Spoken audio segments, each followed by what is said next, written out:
It's Power Hour LSU. PHL, extra little bit of swag, an extra little bit of taste.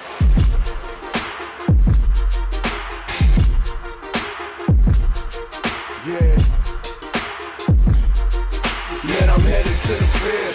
Terror of the tiger, I'ma always keep it real. Everything gon' get devoured, it's the power. LSU with Carter, it's the power. LSU with Carter, man, I'm headed to the field. Terror of the tiger, I'ma always keep it real. Everything gon' get devoured, it's the power. LSU with Carter, it's the power.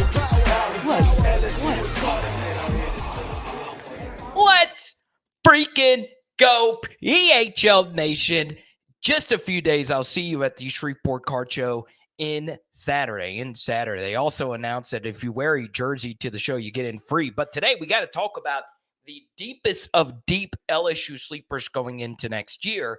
And one small little thing that actually happened that forced me to push this live stream back. I noticed when I went to the LSUsports.net site, normally this gets tweeted out, but I'm a jersey number snob. The new LSU jersey numbers have been released, and one thing really sticks out to me. And if you know me, you know the power of a single-digit jersey number. So, as you can see, Dylan Carpenter is the thumbnail image. And today, when I talk deep sleeper, I am talking about players that really have a long shot of playing meaningful snaps. So a guy like Xavier Debo-Atkins, I think is going to play a lot because I really have a high grade on him. A guy like Trey'Dez Green, that's not really a deep sleeper. He's a five-star that a lot of you know.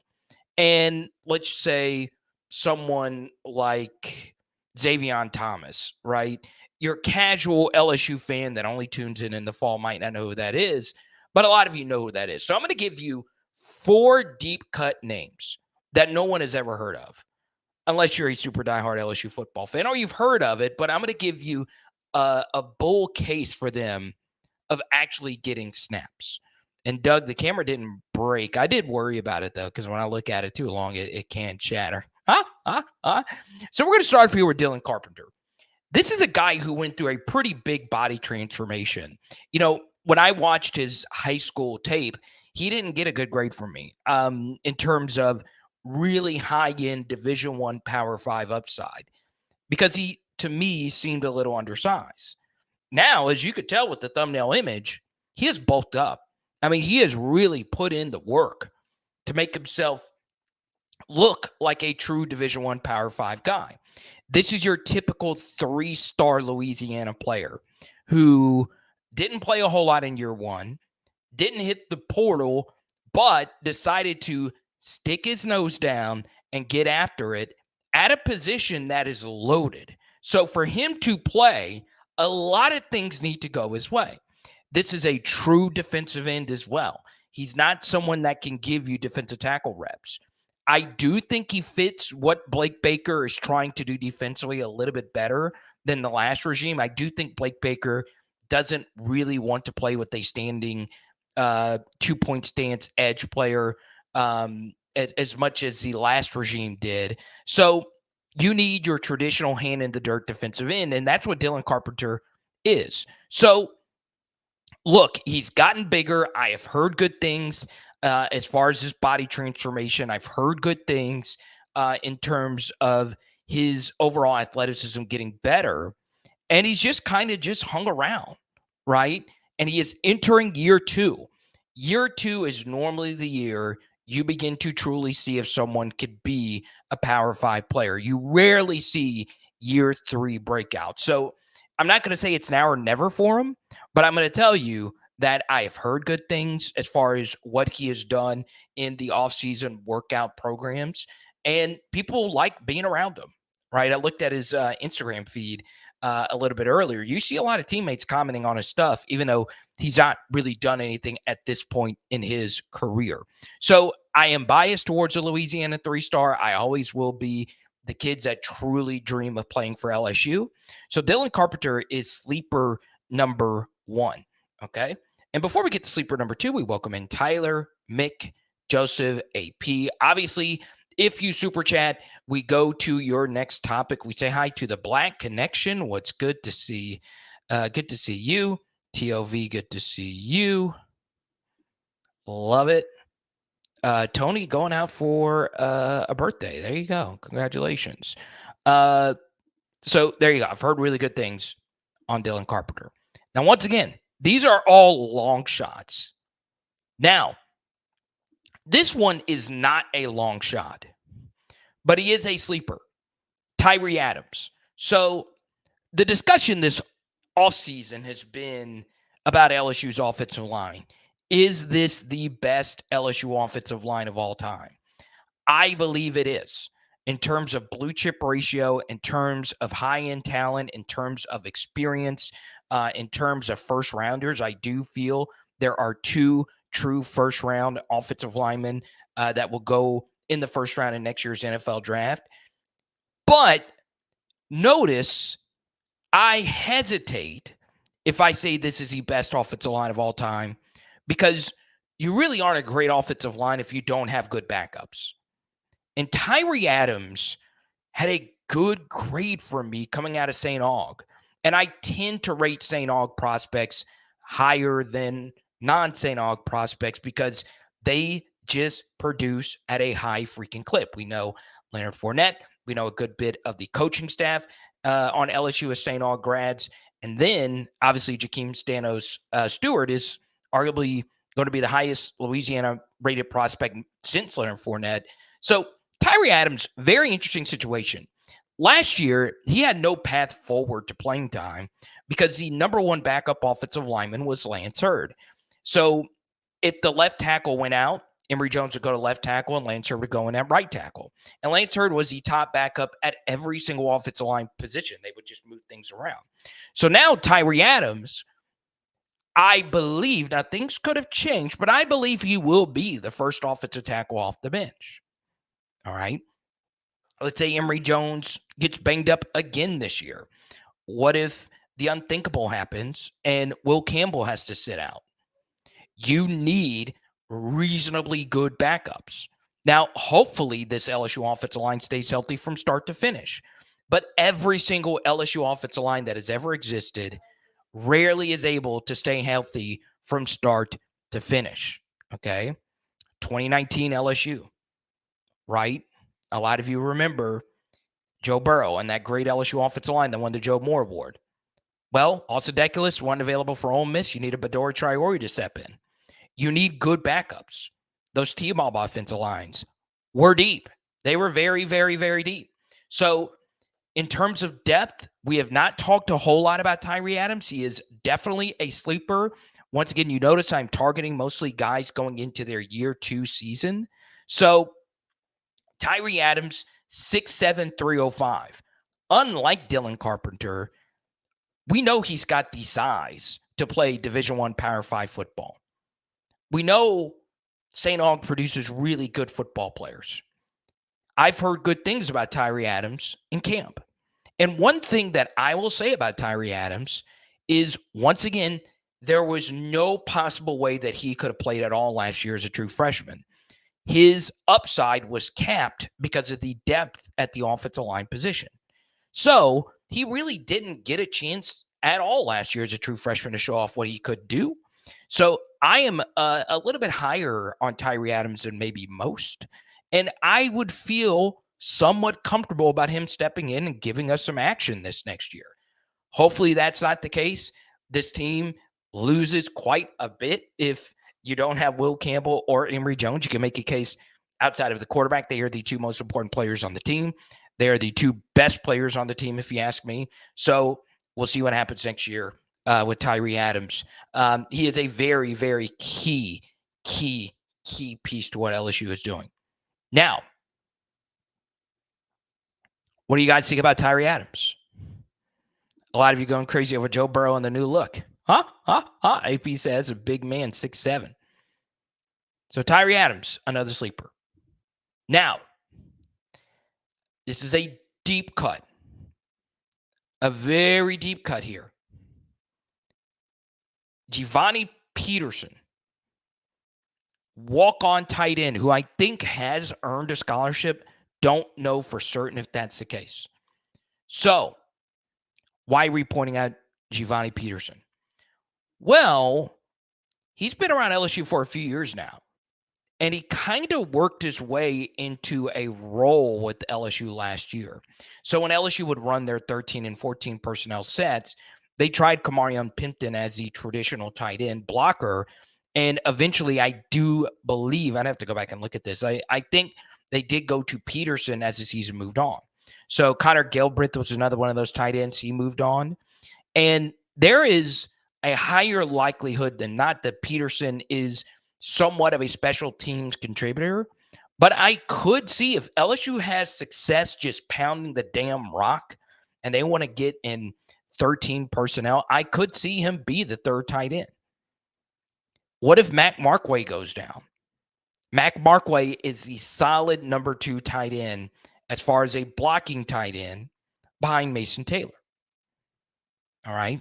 If either one of them go down, you're left with Trades Green, who is more of a receiver than he is tight end, and you're left with Kamarion Pimpton, who also is more of a receiver than he is a tight end. And I would trust Pimpton as a blocker probably a little bit more than Trades Green as a true freshman. So if that is the case, Peterson could play a lot more this next year, maybe outside of special teams. So once again, very deep cut guy who a lot of people in the LSU building know him. He's been around for a while now. From Highlands Ranch, Colorado. Of course, LSU recently had a tight end from Colorado in Cole Taylor. So we'll see what happens next year with Giovanni Peterson. Once again, I feel a little bit cooler on him than some of the other players on this list. And then we're going to go to the one that I have referenced a few times. I almost put Joel Rogers up here because I've heard some good things about Joel Rogers as a true freshman, but I am going to include Michael Turner here. Okay. Now, you guys know one trait I look for from a college football player is thickness. I like my football players thick. It's just how it is. The SEC, everybody's big, everybody's fast. Now, Michael Turner is plenty fast. Plenty fast. You can make a very strong case. A very strong case that he is one of the faster players on this team. Now, with 145 being his weight, this has to be one of the smaller, thinner LSU football players on scholarship ever. John Curtis, really good high school football program. And Mick is saying that didn't Michael Turner get injured? I don't know. You tell me. I've not heard this. If he is banged up, then probably the likelihood of him playing next year is small.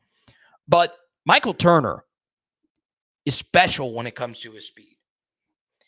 And look, corner is open. It's very open. So I think Michael Turner, who was more so viewed as a wide receiver, I don't feel comfortable with the weight at 145, though. That is small. I mean, very, very small. So that does concern me, especially as a true freshman. But he's someone that I personally do like. So we'll see. I'm a little shocked that he is 145. I mean, normally,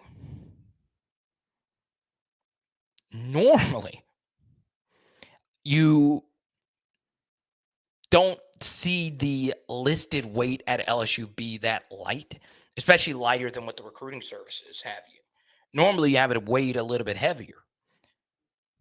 Now, we get our first super chat of the evening.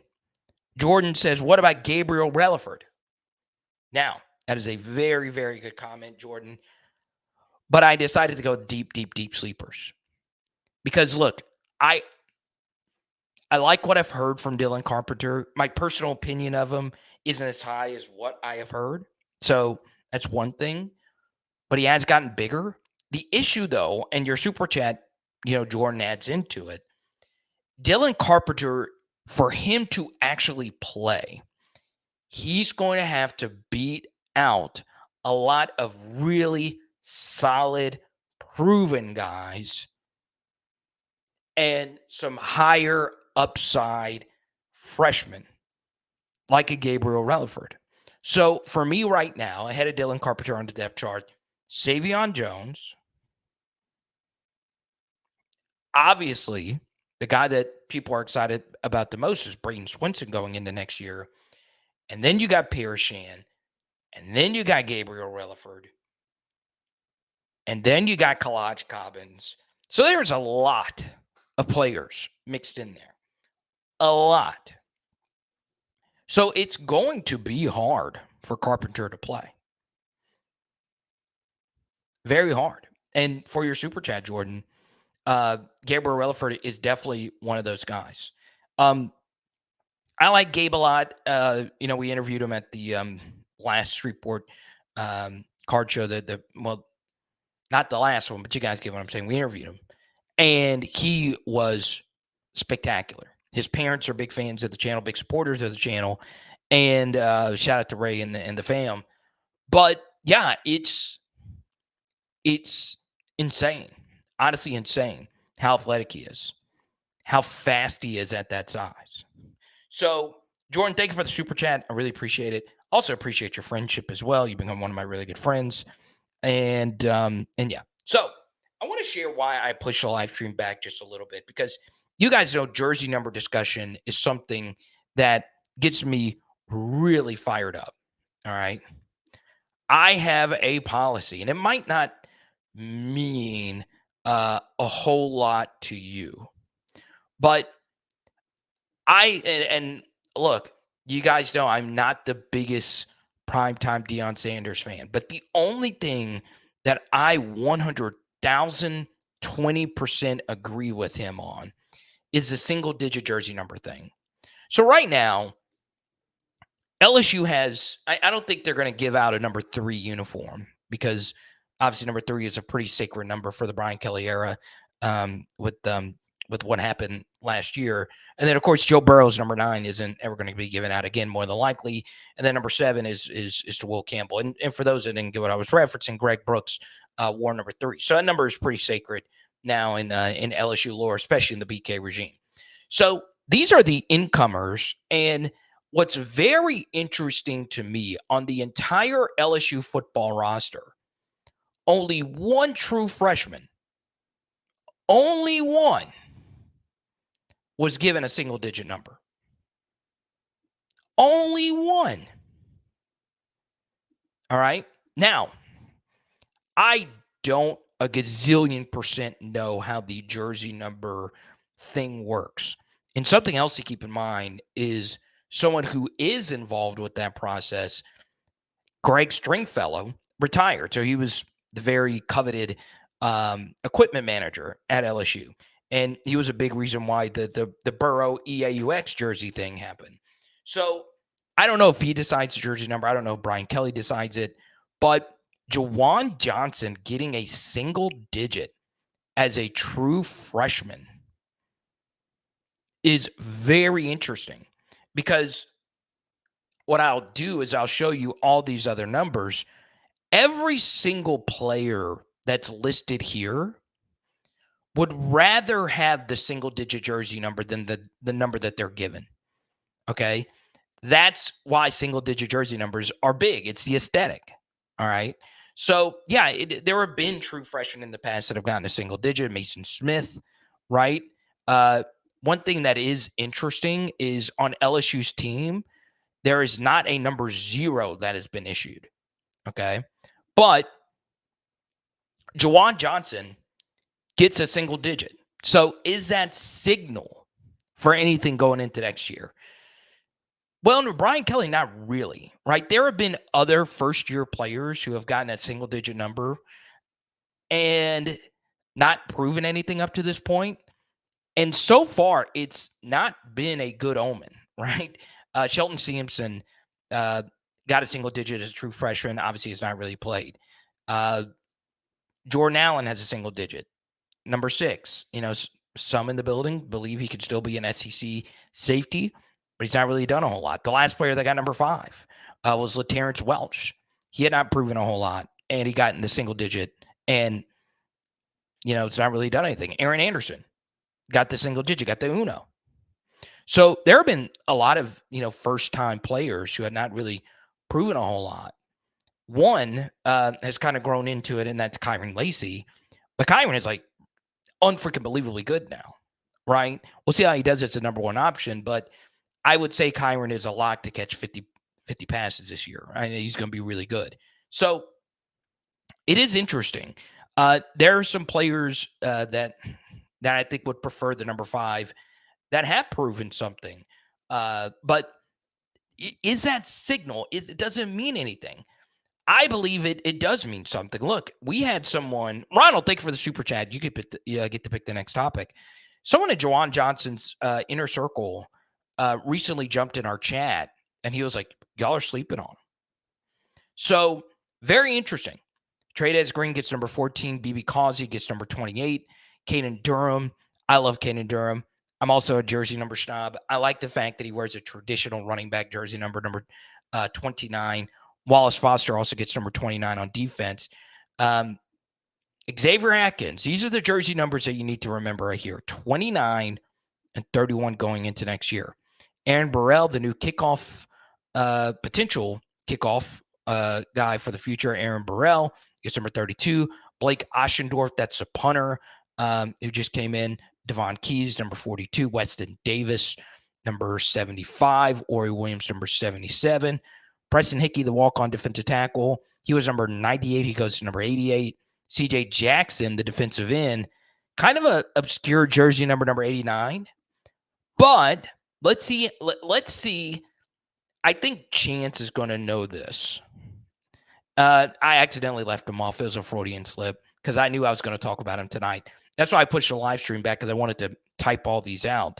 Michael Turner should be on there, number 21.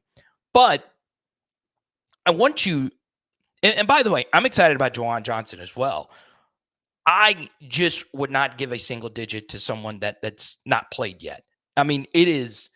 I mean, people know it's a thing. It is a thing.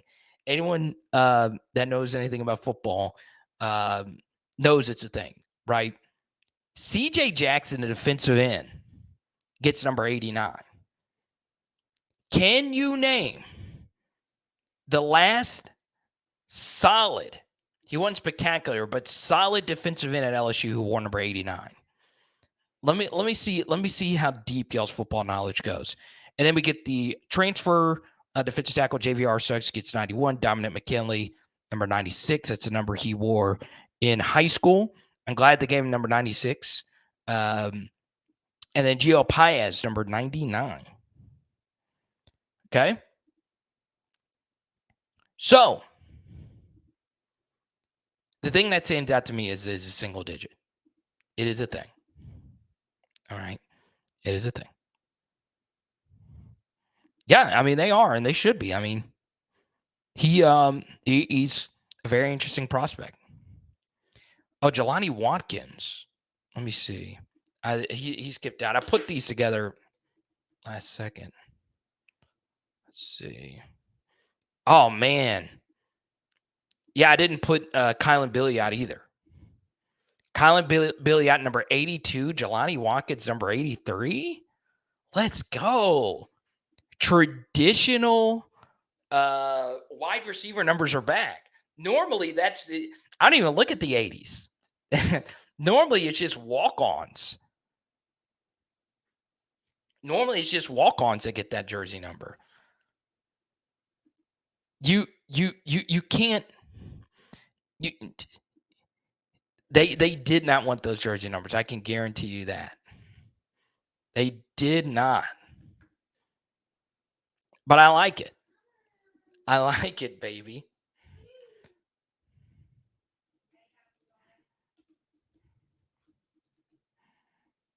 I'm going to put these on there.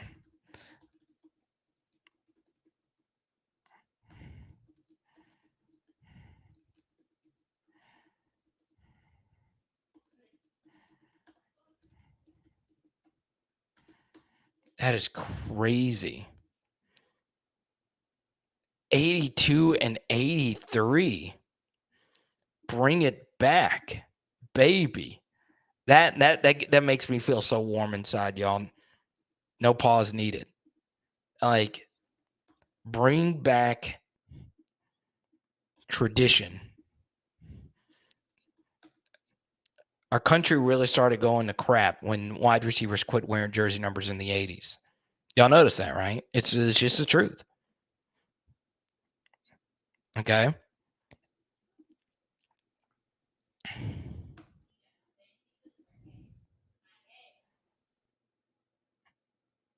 I want this to be heard.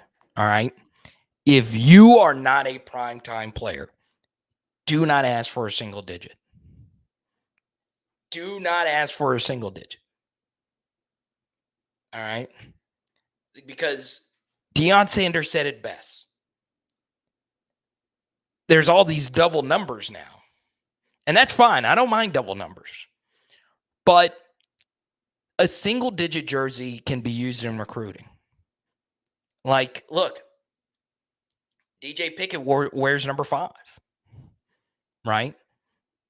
In high school, you can go to him and say, "Hey, we can get you that number 5 uni. We can get you an Uno." Right? That's part of the equity of getting Bryce Underwood. Bryce Underwood wears number 19. I love that. I like my favorite athletes I pick now are the ones that really blaze their own path with the jersey number thing. It is a very deep psychological thing. Like Luka Doncic going number 77. Love it. Freaking love it. That means you believe in yourself. You don't worry about the aesthetic. Bryce Underwood rocking the freaking Johnny Unitas number 19. Freaking love that, man. Love it. Oh, if you had to give me a number, you would give me the number 7. I'll be honest. When it comes to sports media, yeah, hell yeah, I'm a number 7. I can write, broadcast, radio, any social, if you ask me to do a sports piece, if you want me to just do short form content, I'll do it. Now, am I Colin Cowherd? Am I as big as Nick Wright? No. I will be, though. I'm calling my shot. But in athletics, I am not a number 7. I am not a number 7. Okay, maybe a number 10, but not a number 7. Save the single digits for the Burrows, the Jamar Chases. Those are real primetime players. I ran a 5.3 40. I do not deserve a single digit jersey number. I don't. Will Campbell? Yeah, hell yeah. I mean, he's a superstar. This is my thing. My policy for single digit numbers would be, you've got to give me 1 year of very good production before I give it to you. Or you need to be him as a true freshman. You need to be him. Okay? Someone mentioned CeeDee Lamb. Okay, so it was you as well, Real Louisiana. And by the way, Ronald, get your super chat question in. Anything you want to talk about, we'll go straight to it, Ronald. 88. CeeDee Lamb probably didn't want to wear 88, but 88 is a number passed down by Cowboys receivers. So Des Bryant and Michael Irvin, obviously. So that's why he wears number 88. But if not, he would have already gotten into a single digit by now. Right? But like that was always my thing with Kyron Lacey. I'm like, Kyron, man, you can't drop the ball wearing number 2. If you're wearing number 82, I can live with that. But number 2, I mean, Jay Jettis, Ruben Randall, but now he's at that level. So he should rock number 2. But if you're in a single, you got to give me something. Okay. But chances, Hero is wide open. 0 is wide open. Okay. Now, 82, Antonio Brown. Antonio Brown won number 84. But you are right, though. The GOAT wide receivers wore jersey numbers in the 80s. Okay, Santana Moss. But Megatron, 81. Chris Carter, 80. Jerry Rice, 80. LSU's got a lot of 80s, legendary 80s. I mean, when we had Jack Besh on here, he talked about that. And he was like, man, dude, it's cool wearing number 80. I was like, yes. Freaking bring back those Jarvis Landry, Dwayne Bowe memories. And I'm just going to point this out. I'm just going to point this out. All right? Come at me all you want. But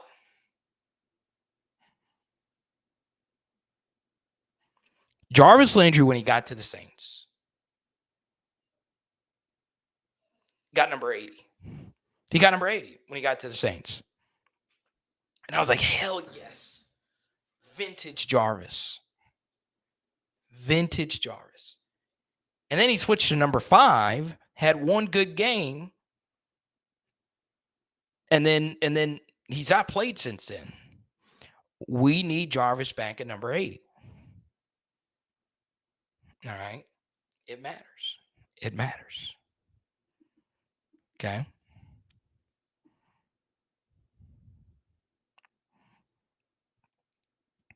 But yeah, I like that. Jelani Watkins and Kylan Billiot. If they ball out, get them in some single-digit numbers, baby. All right, coming up next. Fun guest alert for Thursday. We'll announce it right after this. Home is where the heart is, and our friends at NOPOD Roofing really takes that to heart. 504-810-8744. Give them a call today for all of your roofing needs. And one of my favorite things about NOPOD Roofing is their versatility. They not only do roofing, they do siding, they do painting, they do tree removal, fencing, anything home improvement. Our friends at NOPOD will get you straight.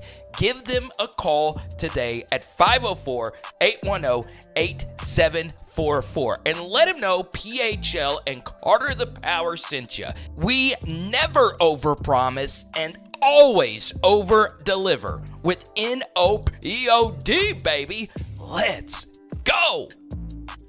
I think joy and happiness and doing things you like is important. My favorite thing is sports cards. When I'm not on YouTube, I am building my collection. And when I started, I wish there was a sports card strategy show. He wasn't necessarily going to be a first-round pick before all this Heisman buzz. Now they're talking about him being a top 5 pick. Paul Hickey and the team at nooffseason.com personally helped build my Jaden Daniels collection, and they're looking to do the same for you. Just check them out on social media or nooffseason.com. Sir, and the nooffseason.com sports card network will be in Shreveport this Saturday, July 27th.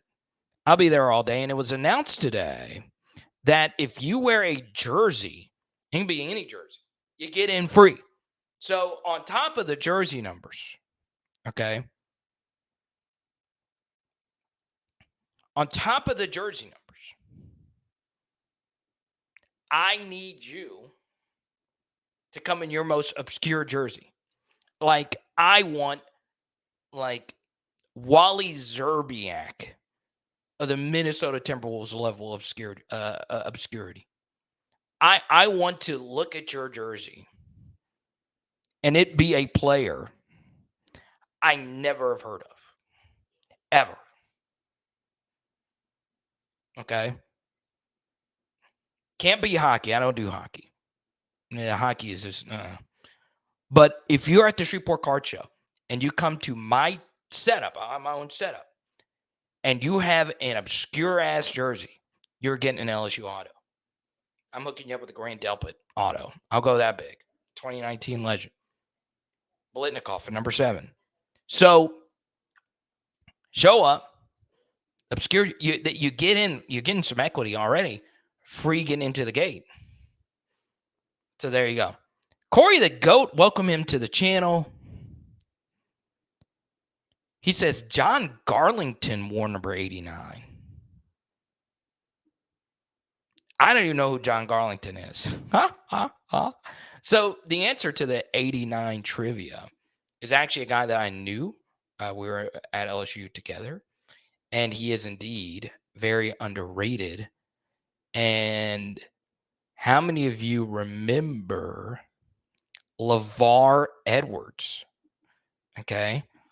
LeVar Edwards was really, really solid, right? Guy understood the assignment. I think I need someone to look this stat up. I think LeVar Edwards is the only, I'm trying to get a good photo of him here. I think he is the only LSU Tiger with a pick six and a fumble recovery for a touchdown in his career. It's something like that. It's some kind of random stat or something like that. Insanely smart football player. And he was one of these. So the defensive end of old at LSU were thicker players, right? He's thick. And now the ends are just, more slender. But back then, he was a part of those like Tyson Jackson rotations. He was a little bit after Tyson, but Carson Pittman was of this build. What was his name? Pep Livingston, even though he played a little bit more DT.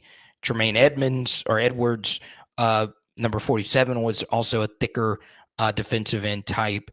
Obviously, Marcus Spears. So, absolute stud, LeVar Edwards.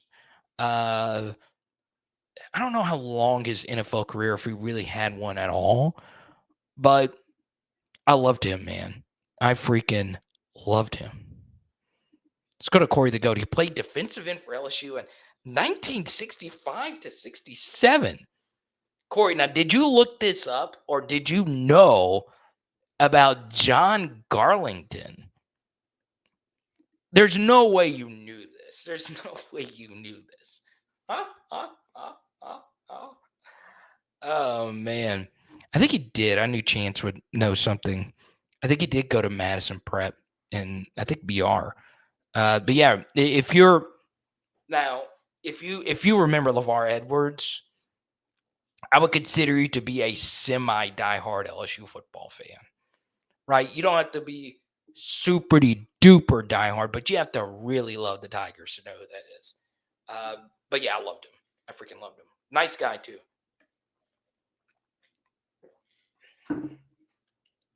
I'm telling you, there's not an LSU channel that talks more about the role players. So Corey the GOAT, and Corey said, "No, I looked that up." I love it, man. I love it. Oh, did Joseph Austin get it right earlier? Did he say LeVar Edwards? Joseph. There he is. Joseph. I owe you an apology, bro. I owe you an apology. So it gets crazy over here. Obviously, we got people jumping in and jumping out and all the comments flying in. My apologies to you, Joseph. My apologies. He got it. LeVar freaking Edwards. So tomorrow, we will have our first USC guest. You're going to love him. And on Thursday, our good buddy Blake Ruffino will join us. So tomorrow, you don't want to miss it. My favorite USC guest on the planet. And he's actually like a USC historian. He had me on to debate 2003 USC versus 2003 LSU 2 years ago. Okay. So it's obviously something that's really cool about this season opening game coming up pretty soon. Okay. Now, something else, PHL, we're growing with our team of partners and all of that. So if you want, and look, I've had some interest as far as you guys potentially running spots. if you want to join our team of spots, and I don't just money grab, I make sure it's something where we both can accomplish our goals, right? But if you want to support us, I do have a production team now. And if you do hop on PHL, we do have a very, very affordable option of shooting a very professional spot for your business. We can help grow your business. Obviously, you guys don't have a super diehard fan base, and we got good partners now. NOPOD, nooffseason.com. It's a fun group of people. I won't let you down. So hit us up, okay? At Power Hour LSU is where you can find me, or you can shoot me an email, powerhourlsu@gmail.com. Okay. So, Joseph, my apologies. It gets crazy in here. And I appreciate you, Chance, for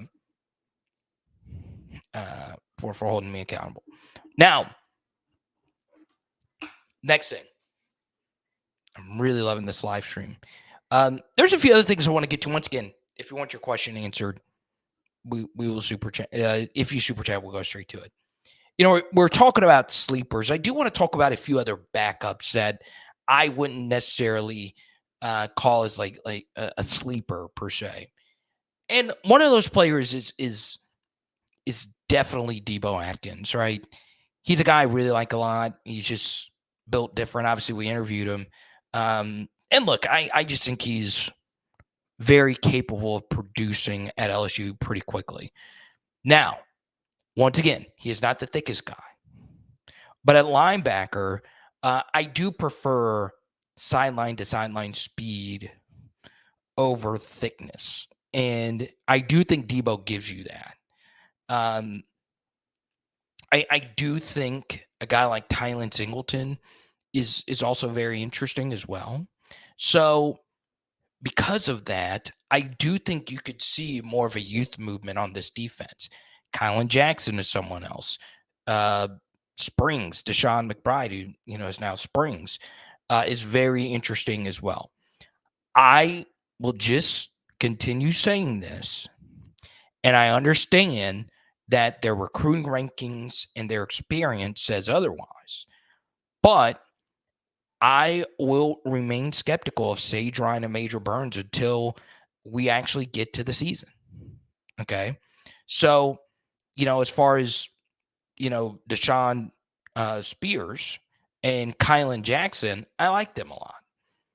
Joel Rogers is interesting to me. So, very, very, very fascinating young players.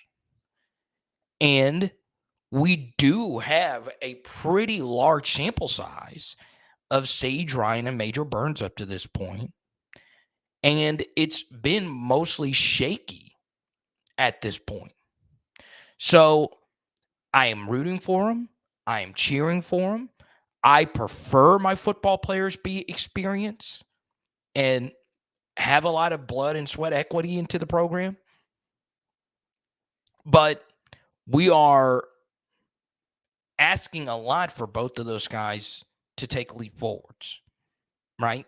It's a lot. And if they both do, then Blake Baker and obviously Coach Raymond and Coach Olson deserve a lot of credit. So, yeah, it's very interesting. Now, before we get to the next sleeper, let's go to the poll question. Decided to get a pretty large sample here. Where do you live? So South Louisiana currently wins here with 40%. Outside of Louisiana, 38%. North Central Louisiana at 22%. Honestly, I was just curious. Let's go to Scotty B. He says he would love Kylan and Deshaun to unseat these two. So, yeah, Jackson and Springs are interesting players. Okay. Very interesting players.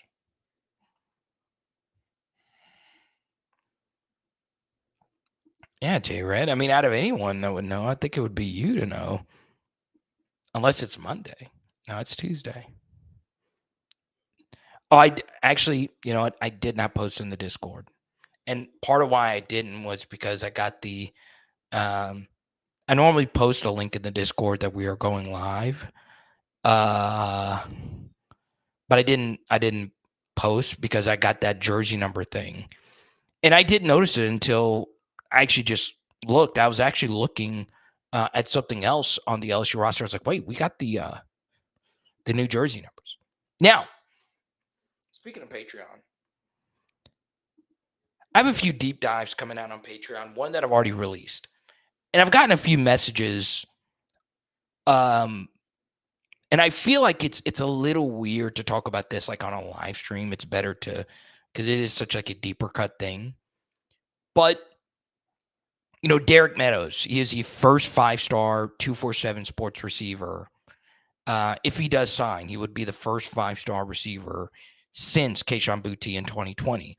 And as ugly as things ended with Kayshon at LSU, he was pretty damn good. So, yeah, 5-star receivers turn out to be pretty good players more often than not. But, we talked about Meadows. He caught 15 passes last year. So what I decided to do was put myself to the test. Does high school production matter at the wide receiver position? So that is at patreon.com/LSU football. And you could see the deep dive that I did there on if it is signal. And at the same time, what I expect to see next year out of Meadows in his final year of high school, I think he's going to explode. I really do think so. Jerry with the super sticker, thank you so much. I appreciate it. You get to pick the next topic. Sims, Alabama. Let's go.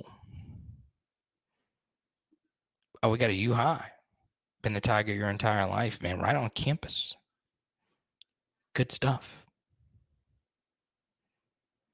Yeah, I actually think Trey Harris is underrated. I still don't think a whole lot of people, like as far as like the general consensus, I still don't think a lot of people know who Trey Harris is. I really don't. Like, if you know SEC football, you know who that is. But he's good. He's really freaking good.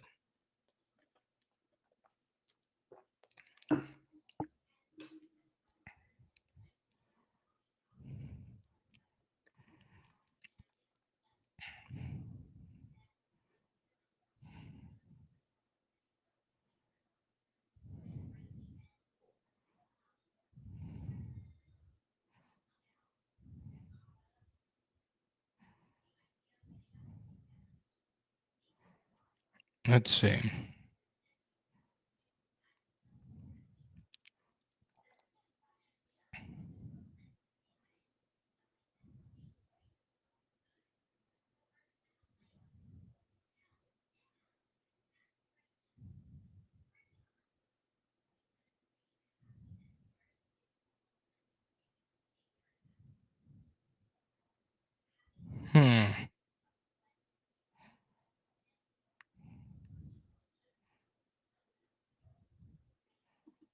Mary G had the best looking babes in high school.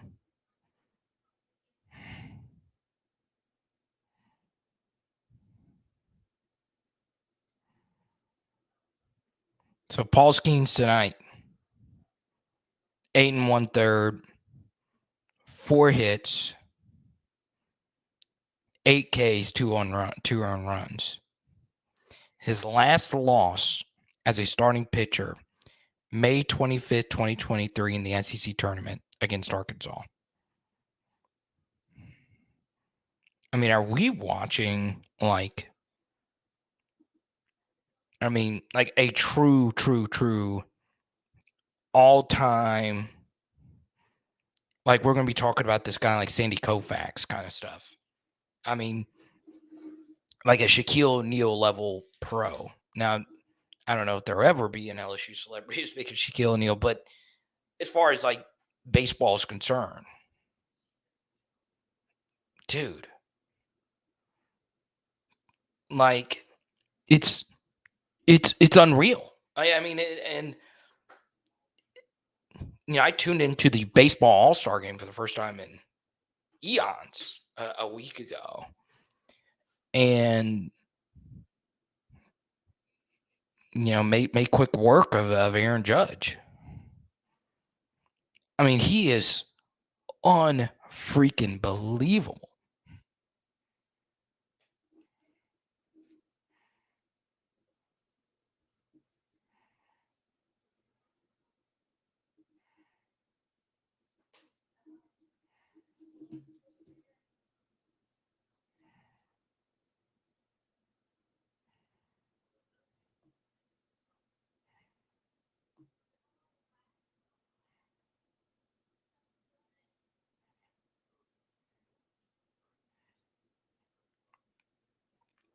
All right, so I've already gotten a few messages about the obscure jersey thing. Okay. Keon Clark, Sacramento Kings. I have no idea who that is. Keon Clark. And then, Jared, you might know this. Someone from Mobile, Alabama, my buddy Johnny, sent me a message. The Mobile Mystics. So when I first read this, I was like, okay, he's talking about Shamika Holzclaw Mystics WNBA. But no, apparently there is a Mobile Mystics in the ECHL. What the hell is the Mobile Mystics? Jared, please tell me. My teammate wore number 89 in 1989.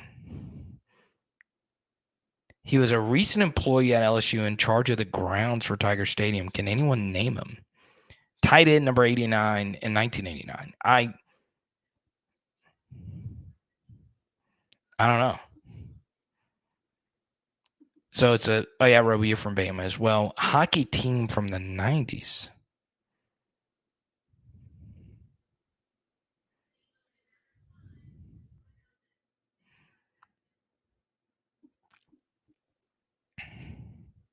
So is it true, Tyler, that Nolan Ryan never won a Cy Young Award? Is that Christian? The Kingfish, okay. Corey, look it up for me, please, because that's what you do, bro. You know the one thing, and this is Ronnie LaFleur, that's his name. So this is something that pisses me off, and I'll go a little bit different outside of LSU football here. This is one thing I think historically that really bothers me. Drew Brees did not win a MVP. All right. So what's very interesting about that is you could make a very strong case that two of the biggest MVP heists in NBA and NFL history both happen in the NBA and NFL in New Orleans. Okay. Chris Paul should have won the MVP in 2008. I think it was Kobe that year. And I understand, so if Kobe didn't win it that year, then he would have no MVPs, and that would be strange. Well, they give him one of Steve Nash's MVPs. I don't know. But Chris Paul's 2008 was crazy. And then Drew Brees never winning an MVP seems counterintuitive at the quarterback position when he had 5,000-yard passing seasons. Now, I'm not equating 5,000-yard passing seasons to good, because sometimes it's not good. Jameis Winston threw for 5,000 yards in a season. He was not a top 10 quarterback in the NFL that year. All right. But the fact that Drew Brees threw five of them, and never won an MVP is strange. So, look, should he have won the 2018 MVP over Mahomes? Probably not. But there's got to be a season where Drew Brees won the MVP. I know he had a few close calls with Manning. I know he finished second 3 times, and one of them was to Mahomes in 2018. But he's definitely the best athlete that I know of that has not won an MVP. Maybe I'm missing on an NBA player that didn't win an MVP, but most of the legendary legends of the modern era have won MVPs. Okay. Yeah, the 2011 year, the 49ers lost year, Drew was cold-blooded, man. Dude was cold-blooded. So, yeah, if the award is just given out to, like, one player, then, yeah, sure, it's tough. But the thing that pisses me off is, like, a guy who is so unfreaking believably overrated, Joel Embiid, won an MVP when it should have gone to Jokic or Giannis, either one. So he has an MVP, but Drew Brees doesn't have one. Chris Paul doesn't have one. When they are way better than Joel Embiid. Like, it's not even close. Drew Brees is way better than Matt Ryan. He's got an MVP. Drew Brees is way better than Cam Newton. He's got an MVP. Now, I will say Cam's MVP season was ridiculous, but you get the point, all right? Steve McNair. I love Steve McNair. He has a co-MVP. So it's strange. It's something I'm sour about. Obviously, I'm very biased towards Drew Brees. And all those players outside of Matt Ryan, I like. Like, I actually do like Steve McNair. I like a Steve McNair. Nice card over there.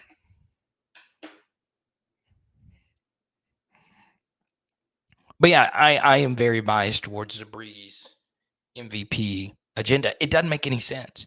How can he be that prolific of a player? Okay. Now, here's what we're going to do. In the next 5 to 10 minutes, answer as many questions as we possibly can. One thing I didn't do, okay, is I did not talk about the Bayou Splash this Saturday. I will more so focus on that probably on Thursday. Jonah Williams, the 5-star safety, locked in for the Bayou Splash. Okay? Bayou Splash, one of the biggest recruiting events of the year for LSU. It's very interesting. Okay? But, I'm working on this for the NFL channel, and the more I dove deep, the more crazy stuff about Drew Brees I've seen that no one ever talks about with Drew Brees. Okay? All right? And I've started to reach out to national reporters, people that are close to Drew.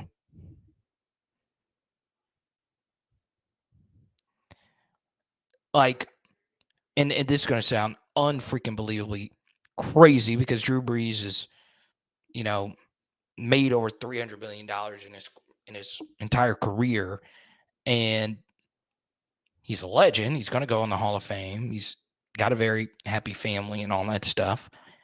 But of the legendary quarterbacks, no quarterback, especially ones that have actually won a Super Bowl, no quarterback was more unlucky than Drew Brees. None. I mean, the ridiculous amount of bad luck this guy had honestly hurt him a lot more than people realize. And I'm not just talking about the crazy playoff endings, the 49ers ending in 2011, and then obviously the Vikings games, and we know what happened in 2018. But there was a lot of other things that just, you really gotta, and I've spent the last month mostly looking at this stuff. It is jaw-dropping. Like, how much bad luck this guy had. And yeah, I think a lot of people would say, well, Carter's fine. Drew Brees did win a Super Bowl and he did revive New Orleans and he is, a happy person. I would say that, but at the same time, the more I learned about Drew is like, and I know this is like very cliche for every elite athlete ever, but he really had like this Jordan Kobe quality of being insanely competitive, where it really affected him when the teams lost. And once again, this is going to come off really biased, but just go back and look at all these Drew Brees pregame speeches. Like you feel like you really feel like you're watching Gerard Butler on 300, right? The dude is insane. He is insane. And I think it ate at him that he never got to play in another Super Bowl. Okay. So I gotta be real, man. I don't think Drew Brees is unhappy at all. I don't. But I do think it bothers him a little bit more than one would like to think, that he did not accomplish more and he didn't get the recognition he deserved. Like ESPN, top 100 athletes of all time. Okay. Top 100 athletes of all time. ESPN doesn't list Drew Brees. What in the hell is wrong with you? Okay, they did a top 100 list, all right, of athletes in the modern era. Drew Brees has got to be on that list. He just does. You can't not put Drew Brees on that list. You can't not. I'm sorry. If you are listing the top 100, Drew Brees has got to be on there. I'm sorry. He's got to be on there.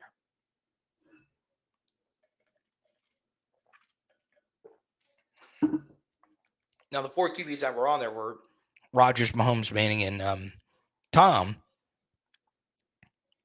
And look, you can make a case for all four of them being over Drew there, in particular Tom.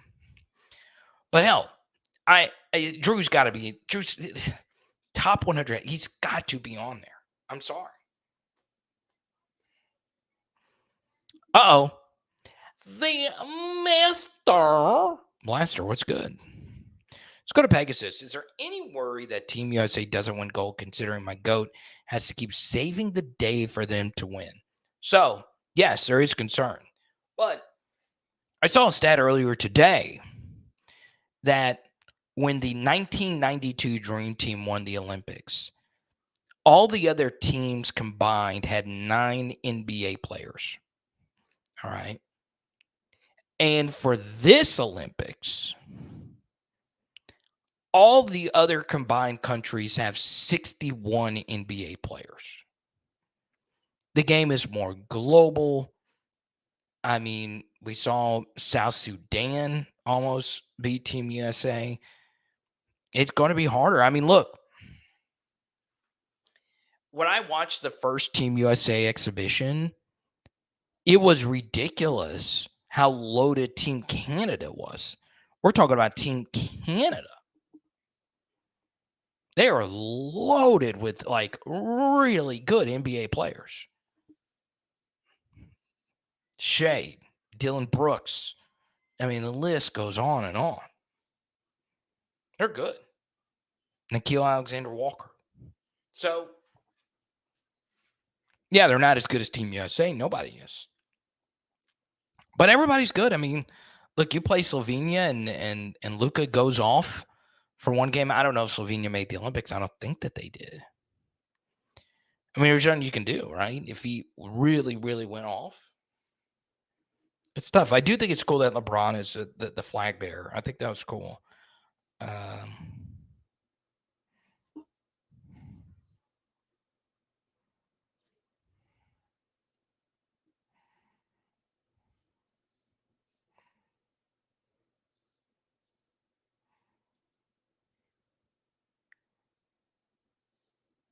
Well, I will never be a Joel Embiid fan. Never.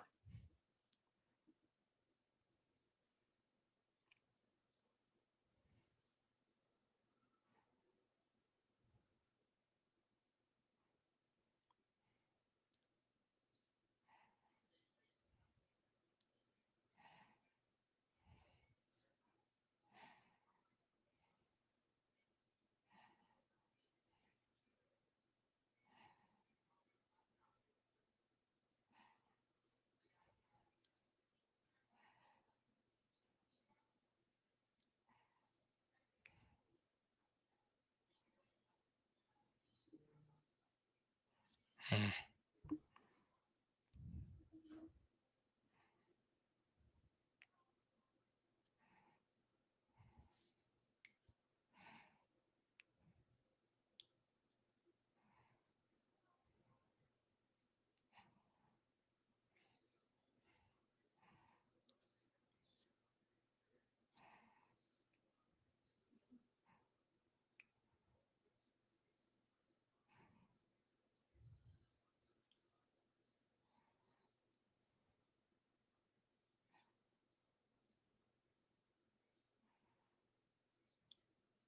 Interesting.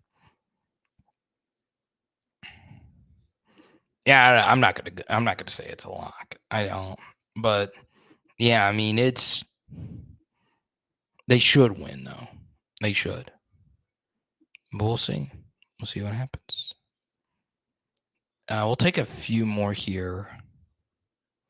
Fun show today. Really, really enjoyed it. Let's see.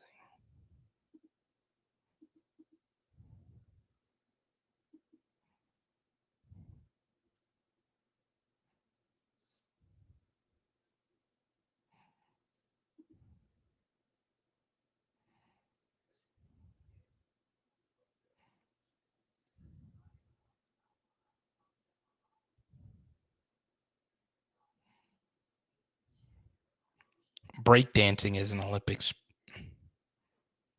sports.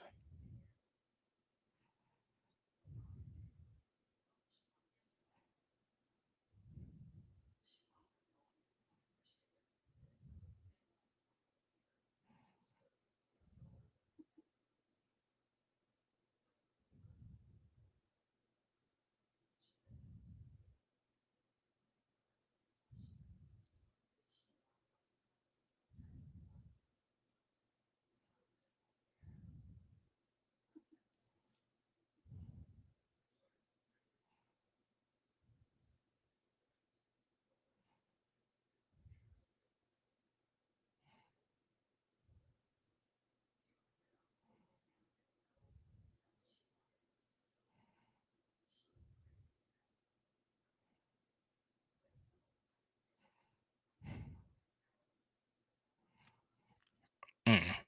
That's some weird Clyde Edwards-Helaire news.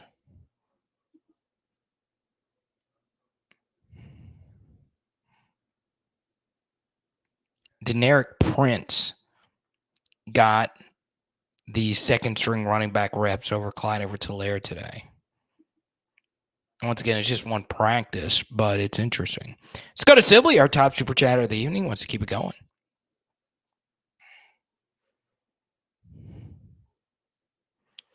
Let's go to this. When Saints won Super Bowl, Tracy Porter from Port Allen intercepted Peyton Manning from New Orleans. The OG who missed the block making Manning rush was from Louisiana. Conspiracy theory or not? Yeah. Okay. Is it a conspiracy theory? I mean, I think obviously the bigger conspiracy would be Manning being from, New Orleans himself, throwing that pick six. And obviously Peyton having a really strong tie to the Saints. So, look, I think it did weigh on Peyton in that game, the significance of the Saints and what the Saints went through in the Super Bowl and all of that.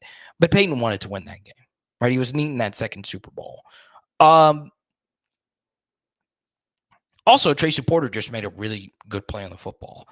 It would be different if it truly was, and it was a bad throw, but you could see that Porter watched his tape and just honestly beat him to the football. I mean, it's that simple.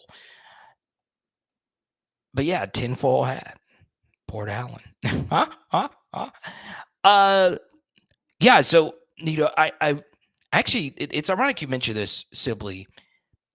The thing that really interested me when I was watching the Drew Brees era Saints, and it seems like it's a very simple thing to do, but it really isn't. One thing you notice with all the great offenses in NFL history, I would say like 90% of them, the Chiefs, not so much, but most of the best offenses had a huge chunk of their production come from throwing to the running backs out of the backfield. And if you actually broke down that Super Bowl that Drew Brees played, that's essentially what he did. Like Pierre Thomas and Reggie Bush made some unreal plays. And today was actually the first time, and once again working on this Drew Brees thing, actually sat down and rewatched, a lot of Brees' best plays. I even tweeted this out, that Drew Brees and Joe Burrow both had to come back from 10 down to win their games. Man, like Pierre Thomas was so underrated in that game. He broke so many tackles. But, you look at the Brady Patriots, throwing to the running backs, Kev Falk, James White. 2019 LSU, throwing to the running backs. Not so much as those teams, but still. Sean Payton, of the 20 best seasons in the modern day NFL history, when it comes to throwing to the running back out of the backfield, Sean Payton has 8 of them. Now, really think about that. As Sean Payton as head coach, 8 of the 20 best seasons ever throwing to the running back out of the backfield. So, it really is a cheat code throwing to the RB. It's a shorter throw, especially now that people sink back so much. You give your running back a chance to make a play. So, with Garrett not really being much of a scrambler, and I think a lot of teams will play LSU with, like 2 high looks, the short game's going to be something for LSU this year. And it could be throwing to the running backs out of the backfield. But yes, Peyton really needed that second Super Bowl. He really did. And honestly, I spoke to a Hall of Fame voter not too long ago. Hall of Fame voters heavily weight the second Super Bowl. Obviously, there are some guys that don't need it, Drew Brees being one of them, to get into the Hall of Fame. But the second Super Bowl really does separate you. It really, really, really does. Okay. Now, in the next 5 to 10 minutes, we'll answer as many questions as we possibly can.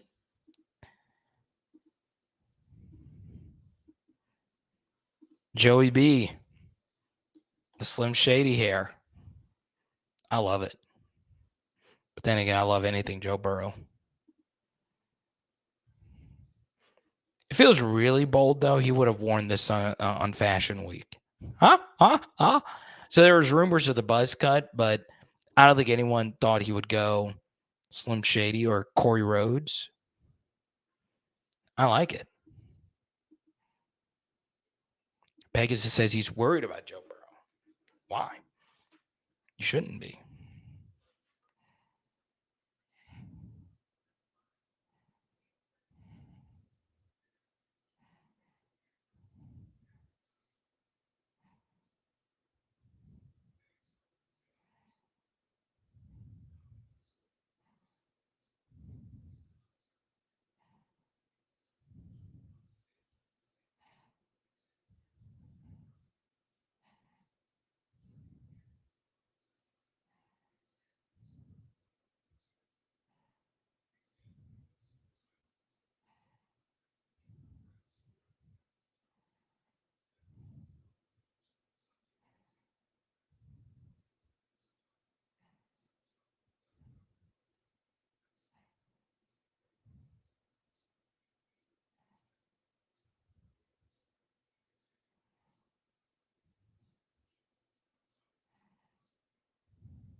I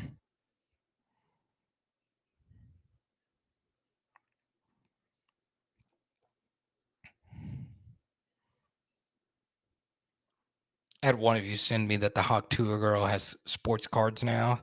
Huh?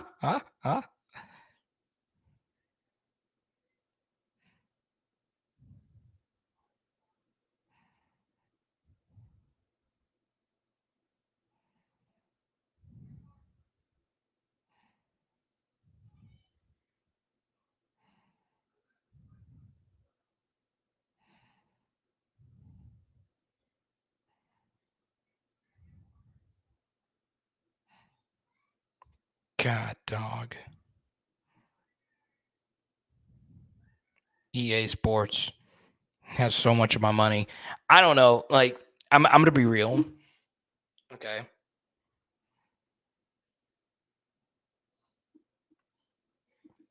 I'm gonna be real. Okay. I still haven't recovered from the kid next door coming into this room and beating my ass at EA college football. Like, it was really that demoralizing. Like, he kept singing this song. He wasn't trying to do it to get in my head. He kept singing this random TikTok song. And my wife, like Haley, was like really cheering him on to get. And I was like, babe, he's beating my ass 40-3. Like, you should be cheering for me. My psyche is on the line. And it wasn't even like a competitive thing. I knew I wasn't going to beat him. But it's just like, bro, like, no, like, don't. Like, it was just pick six after pick six after pick six. I have not turned my system on since then. I have not. I don't want to even see this game anymore. Like, how much. Yeah, and I love that the game is complicated. Like, and I want to learn how to do like the slide protections and all that stuff. But damn it. To hell, it's hard as hell. Whew. I was like, I'll stick to just doing fantasy football. I am glad I got the PS5.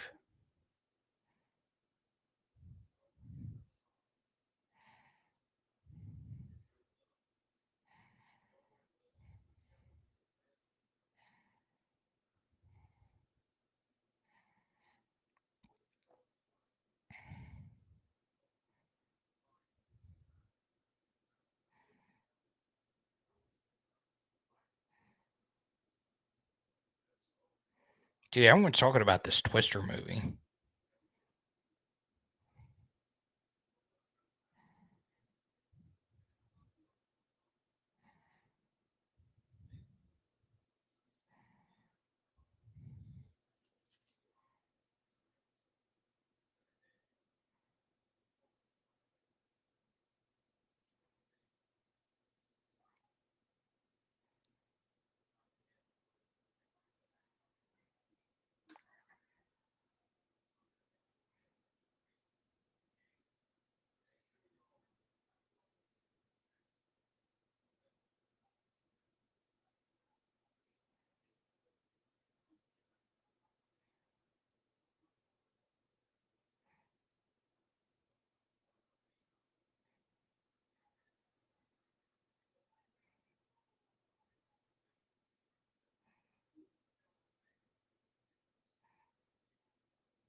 Malachi Lane? Is that Roderick? Oh, yeah, he's a walk-on backup. Is he still on the roster? I can look that up for you. Yeah, he is. Number 30, junior. The Hawk Tua girl. Spin on that thing, girl. AP, you want to run it back? You want to run it back? We can do it again soon. We could do it again soon. I've got to get better though. I don't know if I want y'all to see me getting beat by Arkansas. Now, like I am like, if you think you're bad at the game, most of you may never pick up a controller in your life. You could turn the game on and be better at it than me. And what's interesting is I would like to think that I have like a decent football mind. You know, I've made most of my hay doing film studies, like breaking down the plays. Now, like I've always said, I'm not a coach, but like I have a good idea of what's happening on quite a few plays.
Hmm.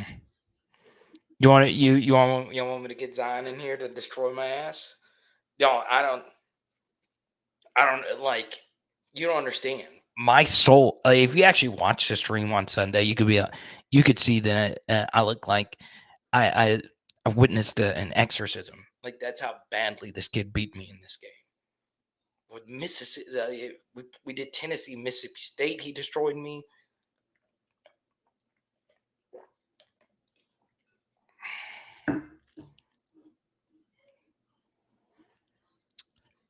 But that's the thing, Beck, is this going in, I thought he was going to beat me. I didn't think it was going to be like that, though. Honestly. I know it's.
Hmm.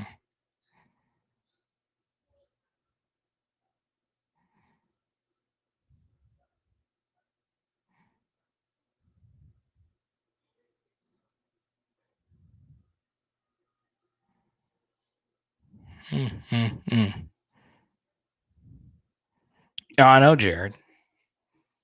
I know. I should I should play him in that and then get the N64 and go to work.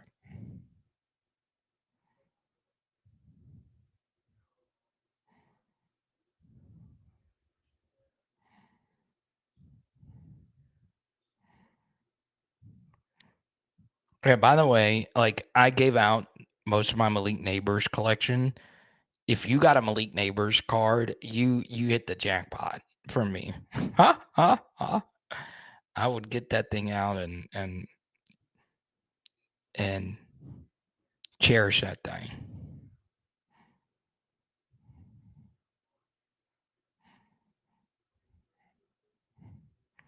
I just don't think people understand how freaking good that guy is. And like, here's the thing I don't get. And they bring up the Daniel Jones thing. They're like, Daniel Jones is his quarterback. And I was like, oh, okay. Jaden Daniels in his first year was not Jaden Daniels' Heisman year. And Malik still put up big numbers in a loaded wide receiver room. I mean, the passes were not nearly as accurate.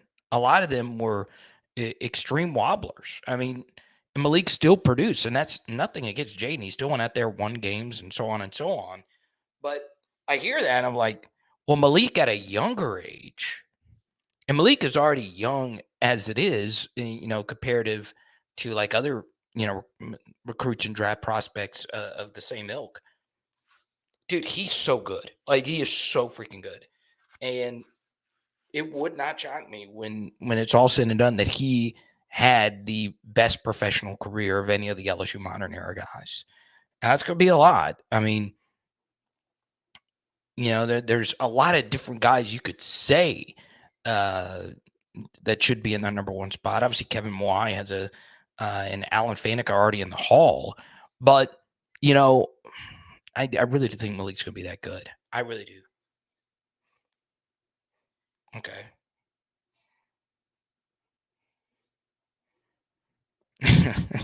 That's funny, Pegasus.